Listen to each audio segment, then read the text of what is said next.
Eh bien, bonjour à vous, j'espère que vous allez bien.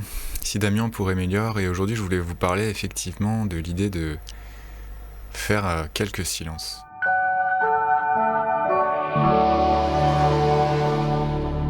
Alors le silence, j'en ai déjà parlé dans une vidéo précédente. Ici je vais plus me focaliser sur le silence lors d'une discussion, c'est-à-dire l'usage du silence pour à la fois rythmer une conversation, mais aussi donner peut-être plus de valeur et plus de poids à ce qu'on dit en fait.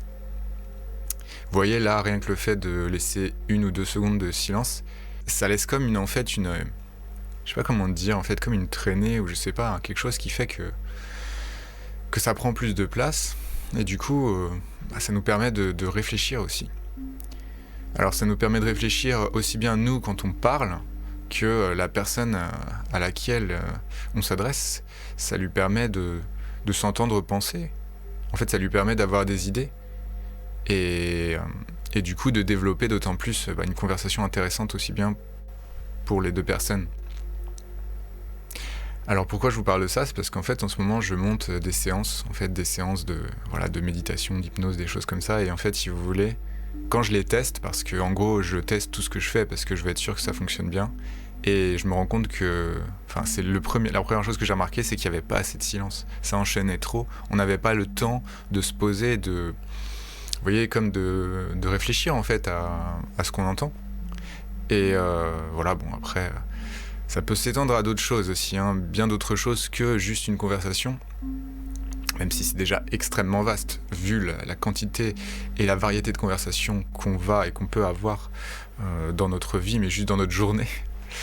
Et du coup, ça me fait aussi penser au fait que, vous savez, quand on parle avec quelqu'un, qu'on a une idée et qu'en fait on l'oublie, pourquoi? Parce que la personne nous a coupé la parole.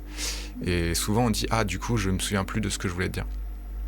Et c'est typiquement symptomatique du fait qu'on ne laisse pas assez de respiration et de silence, tout simplement.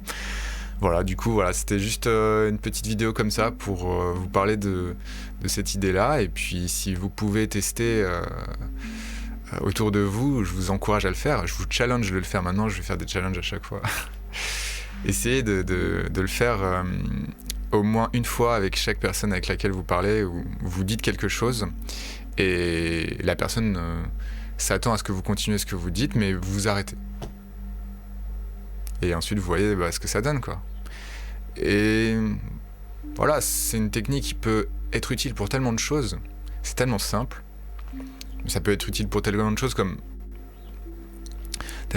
par exemple si vous voulez avoir plus d'impact sur quelqu'un en lui disant, par rapport à quelque chose que vous lui dites, juste le fait d'attendre comme ça, et la personne, ça va la faire, ça va résonner en fait. C'est comme si ça résonne. Vous voyez, en fait, si on enchaîne trop tout ce qu'on dit, et j'avoue que peut-être remarqué sur certaines vidéos, notamment la dernière, j'ai tendance à faire ça.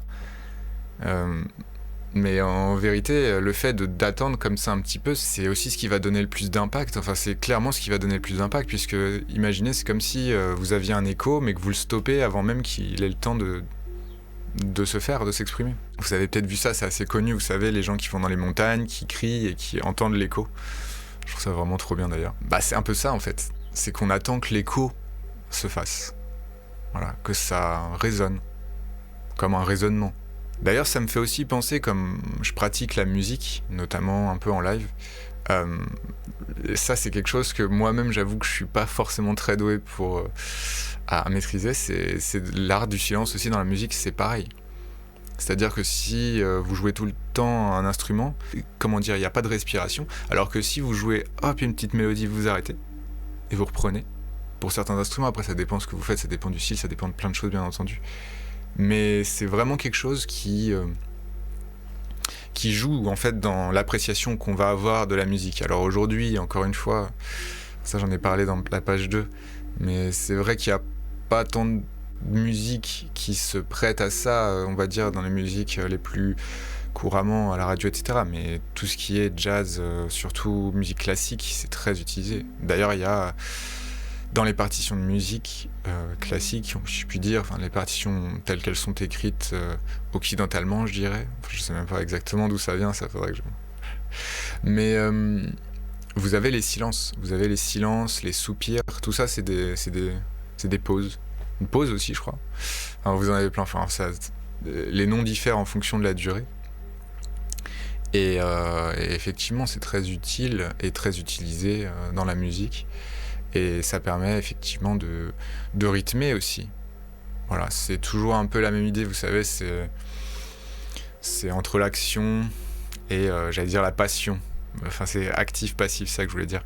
Mais l'idée que, enfin voilà, qu'il y a des... Parfois on agit et parfois on a besoin de s'arrêter, de faire des pauses. Bah, tout bêtement, je veux dire, le jour et la nuit, c'est ça. Hein, c'est...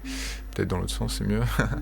C'est-à-dire que le jour, vous êtes actif, et puis la nuit, vous dormez, et vous vous rechargez, et vous en avez besoin. Vous avez besoin des deux.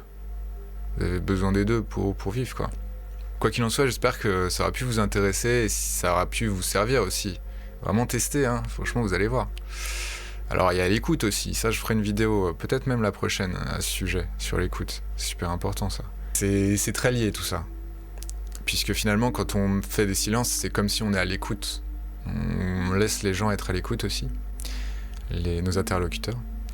Et bref, j'espère que ça pourra vous aider à avoir des conversations d'autant plus fluides et intéressantes avec vos proches et vos semblables, vos collègues. Et écoutez, j'espère en tout cas que vous allez bien, que vous passez une excellente journée. Et si ça vous intéresse, je pense que je vais poster de plus en plus de vidéos comme ça, pas forcément... relativement courtes, et où je vous partage comme ça des choses qui, je l'espère, peuvent vous aider. Du coup, si ça vous intéresse, abonnez-vous et laissez-moi un commentaire. Je serais très heureux d'avoir votre avis là-dessus. Qu'est-ce que vous en pensez sur le fait de, effectivement, faire des pauses, ne pas être toujours dans un flux perpétuel, comme une rivière ou un torrent. Voilà, que vous soyez peut-être un peu plus comme le vent qui souffle et qui s'arrête quand même de temps en temps de souffler. Bref, je vous souhaite une excellente journée et je vous dis à bientôt pour une prochaine vidéo. Ciao.